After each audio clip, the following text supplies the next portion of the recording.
बिस्मिल्लाहिर्रहमानिर्रहीम। अस्सलामुअलैकुम नाजरीन, तमाम दोस्त अहबाब को एक नई वीडियो के साथ आपके अपने चैनल में खुशामदीद। दोस्तों, आज की इस वीडियो में मैं किसी किसान भाई का इंटरव्यू करने नहीं जा रहा, बल्कि आज की इस वीडियो में मैं अपने तजर्बा की बुनियाद पर आपसे शेयर करूंगा कि अगर कोई दोस्त भाई डेयरी फार्म शुरू करना चाहता है तो उसे किन बातों को मद्देनज़र रखना चाहिए।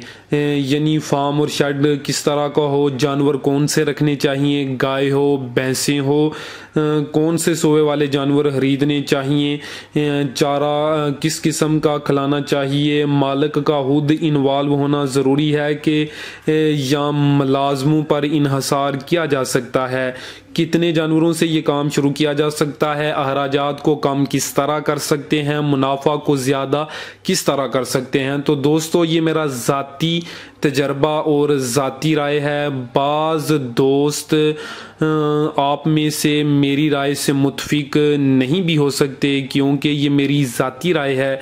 तो आप सब दोस्तों और भाइयों का मुतफिक होना ज़रूरी नहीं। तो आप अपनी राय का इजहार नीचे कमेंट बॉक्स में लाजमी करें। तो चलिए स्टार्ट करते हैं आज की अपनी ये वीडियो। तो दोस्तों, पॉइंट नंबर 1 है फार्म और शेड कैसा होना चाहिए। बाज़ लोग फार्म और शेड पर काफ़ी ज़्यादा खर्चा कर देते हैं। हालांकि अगर शुरू में आप फार्म और शेड पर ज़्यादा खर्चा ना भी करें तो आपका जो काम है वो आसानी से चल सकता है। मैंने आपको काफ़ी ज़्यादा फार्म्स ऐसे भी दिखाए हैं जिन्होंने फार्म और शेड पर इतना ज़्यादा खर्चा नहीं किया। कुछ लोगों ने तो साइडों पर 4 दीवारी तक भी नहीं बनाई होती। मैंने 1-2 फार्म ऐसा भी देखा है जो बिल्कुल ओपन रेंज डेयरी फार्म होते हैं कि यानी उनकी चारों साइडों पर ना तो कोई 4 दीवारी होती है और उनके जो शेड होते हैं वो बिल्कुल नॉर्मल आरजी किस्म के होते हैं। तो आपको यही मशवरा है कि शुरू में फार्म और शेड पर ज़्यादा इन्वेस्टमेंट ना करें, बल्कि शुरू में जानवरों पर फोकस करें। अच्छी नस्ल के खूबसूरत और ज़्यादा दूध देने वाले जानवर खरीदें। तो शेड तकरीबन 3 किस्म के हैं जो मैंने देखे हैं। नंबर 1 पर आता है कि लोगों ने TR गार्डर या बाज़ लोगों ने बाले बांस इस्तेमाल किए होते हैं और छत पर सिरकी डाली होती है। लेकिन मैं आपको ये जो शेड है ये रिकमेंड नहीं करूँगा, क्योंकि जब बारिशें होती हैं तो ऐसे जो शेड होते हैं उनकी छतों में से पानी टपकता है और परेशानी का सामना करना पड़ता है। नंबर 2 पर आता है एक कंक्रीट की जो छतें होती हैं, रेडीमेड छतें इनको बोलते हैं। सीमेंट की स्लैबों को इस्तेमाल करके लोग शेड बनाते हैं। तो ये शेड भी काफ़ी पायदार और अच्छे हैं। इसके अलावा नंबर 3 पर आता है कि लोगों ने लोहे की चादर इस्तेमाल करके शेड बनाए होते हैं। तो अभी ये आप पर डिपेंड करता है कि आप इनमें से किसको पसंद करते हैं। लेकिन ये जो कंक्रीट की छत वाला शेड है और लोहे की छत वाला, ये दोनों शेड बहुत ही मुफीद और मुनासिब हैं मेरे ख्याल में जानवरों के लिए। एक बात आपको बताता चलूं कि जो लोहे की चादर वाला शेड है ना, वो बाद में भी आपके काम आ सकता है। आप उसको सेल भी कर सकते हैं। जी हाँ दोस्तों, उसको जिसने फिट किया होता है तो उसको अगर आप इस्तेमाल नहीं करना चाहते तो बाद में उसको उतार कर लोहे की कीमत पर उसको सेल भी किया जा सकता है। फ़र्ज़ करें कि अगर एक बंदे ने 10 साल पहले लोहे की चादर वाला शेड बनाया होगा तो उस वक़्त लोहे की कीमत कम होगी और अब लोहे की कीमत ज़्यादा है, तो इसमें ये भी बेनिफिट आ जाता है। अब बात कर लेते हैं जानवरों के बारे में कि जानवर कौन से रखने चाहिए। दोस्तों, मैंने जितने भी फार्म विज़िट किए हैं ज़्यादा लोगों ने भैंसें रखी हुई हैं। बहुत कम फार्म हैं जहां पर गाय रखी हो। तो कुछ फार्म ऐसे भी देखे हैं मैंने जहां लोगों ने गाय और भैंस दोनों जानवर रखे हुए हैं। तो मेरा जो ज़ाती राय है वो ये है कि अगर आप जानवरों का काम शुरू करना चाहते हैं तो अगर आपके पास 10 जानवर हैं तो उनमें से 7 भैंसें हों और 3 गाय भी लाजमी रखें, क्योंकि गाय का दूध भी ज़्यादा होता है।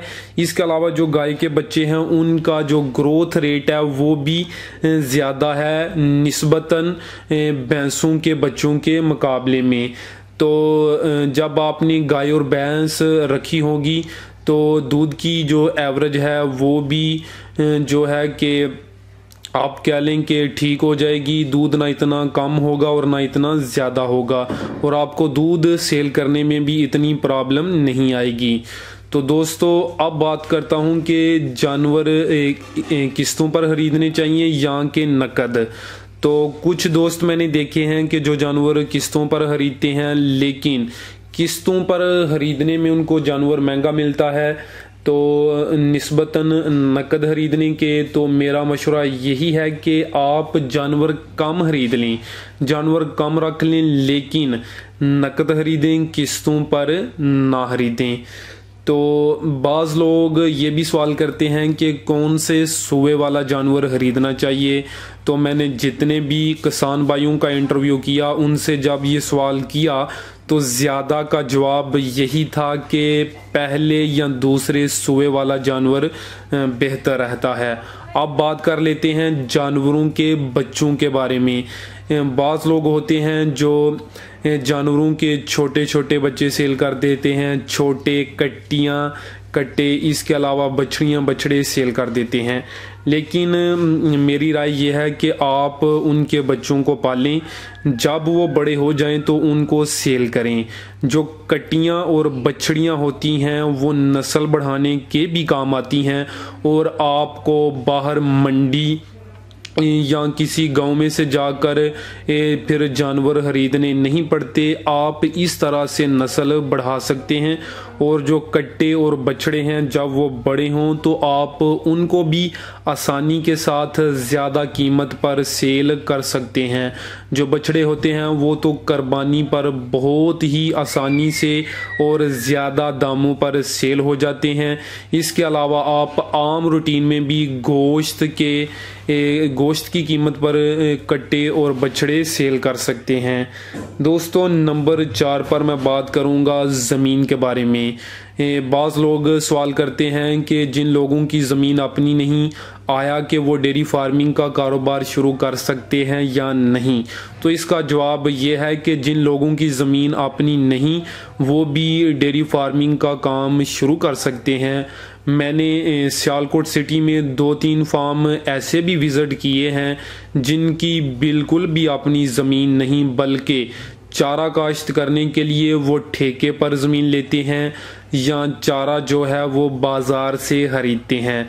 लेकिन इसमें ये बात आ जाती है कि अगर ज़मीन आपकी अपनी होगी तो चारे पर आपका खर्चा कम आएगा निस्बतन ठेके की ज़मीन पर या चारे को बाज़ार से खरीदने के मुकाबले में। इसके अलावा नंबर 5 पर मैं बात करूंगा कि जानवरों को चारा कौन सा खिलाना चाहिए। साइलेज खिलाएं, रोड ग्रास खिलाएं या सब्ज़ चारा जिसमें मकई आ जाती है, चरी आ जाती है, वो खिलाएं। तो दोस्तों जो साइलेज है अगर आप खुद तैयार करें तो वो आपको कम कीमत पर पड़ेगा, तो वो भी जानवरों को खिलाना बेहतर है। लेकिन अगर आप बाज़ार से खरीदें तो मैं आपको ये रिकमेंड नहीं करूँगा, बल्कि फिर आप सब्ज़ चारे पर फोकस करें। इसके अलावा एक चीज़ है रोड ग्रास, इसकी मैं वीडियो भी अपलोड कर चुका हूँ, तो काफ़ी ज़्यादा दोस्तों और भाइयों ने वो वीडियो देख भी ली है। तो रोड ग्रास जो है कि वो एक दफ़ा काश्त करने के बाद आप 3 साल तक उससे चारा हासिल कर सकते हैं। इसके अलावा आप रोड ग्रास को खुशक करके स्टॉक भी कर सकते हैं और इसके बाद स्टॉक करने के बाद 1-2 साल तक आसानी के साथ उसको इस्तेमाल में ला सकते हैं। लेकिन दोस्तों इधर एक बात मेरे जहन में आ रही है कि जब आप खुशक जो है चारा इस्तेमाल करें, यानी रोड ग्रास को खुशक किया हो, या साइलेज को इस्तेमाल करें। इसके अलावा एक वीडियो में डॉक्टर साहब ने बताया था कि ये जो बरसीम होता है उसको भी खुश्क करके इस्तेमाल में लाया जा सकता है। तो जब आप खुश्क चारा इस्तेमाल करें तो आप जानवरों को पानी ज़्यादा मिकदार में पिलाएं ताकि खुश्क चारे का फ़ायदा हो और जानवर ज़्यादा दूध दें। नंबर 6 पर आता है कि अगर कोई बंदा डेयरी फार्म शुरू करता है तो वो सिर्फ मुलाजमों पर इन्हसार कर सकता है या कि मुलाजम का खुद भी इन्वॉल्व होना लाजमी है। तो इसका जवाब है कि मालिक का खुद इन्वॉल्व होना बहुत ज़रूरी है, क्योंकि अगर मालिक खुद फार्म पर मौजूद ना होगा तो मुलाजम जानवरों की अच्छी तरह से केयर नहीं करते, उनको टाइम पर चारा पानी वगैरह नहीं देते और जानवर कमज़ोर हो जाते हैं, उनके दूध की पैदावार कम हो जाती है। बाज़ औक़ात तो जानवर ख़त्म भी हो जाते हैं, ज़ाया हो जाते हैं। एक भाई का जब इंटरव्यू किया गया तो उन्होंने बताया कि उनके मुलाजम की गफलत की वजह से उनकी 2 भैंसें मर गई थी। तो ये लाजमी है कि मुलाजम खुद इन्वॉल्व हो।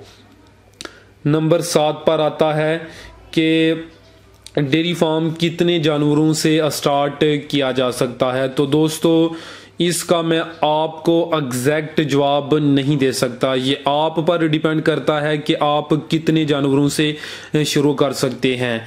लेकिन ये 2, 4, 5, 10 जितने भी जानवरों से शुरू किया जाए, अगर आप मेहनत और ईमानदारी से काम करेंगे तो इंशाअल्लाह ताला इसमें बरकत होगी और आपका जो काम है वो दिन ब दिन आगे की तरफ जाएगा। लेकिन यही मशवरा दूंगा कि आप अगर नए हैं तो कम से कम जानवर खरीदें ताकि वक्त के साथ साथ आपका तजर्बा भी बढ़ता जाए और आपको इस काम की समझ बूझ भी आती जाए। तो शुरू में भैंसों के साथ 1-2 गाय भी लाजमी रखें। तो दोस्तों नंबर 8 पर जो मैंने पॉइंट रखा है वो ये है कि अखराजात को कम किस तरह किया जा सकता है।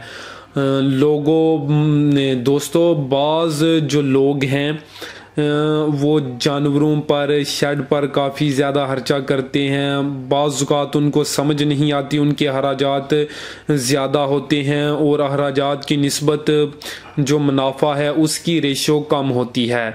तो आप कोशिश करें कि मुलाजम ज़्यादा ना रखें, इस तरह का सेटअप बनाएं कि जो जानवरों को चारा और पानी आपने पिलाना है इस तरह का सिस्टम हो कि वो खुद ही जब अपनी मर्ज़ी से चाहें चारा खाएं पानी पिएं, आप उनको खुला छोड़ें ताकि ज़्यादा लेबर की ज़रूरत ना पड़े।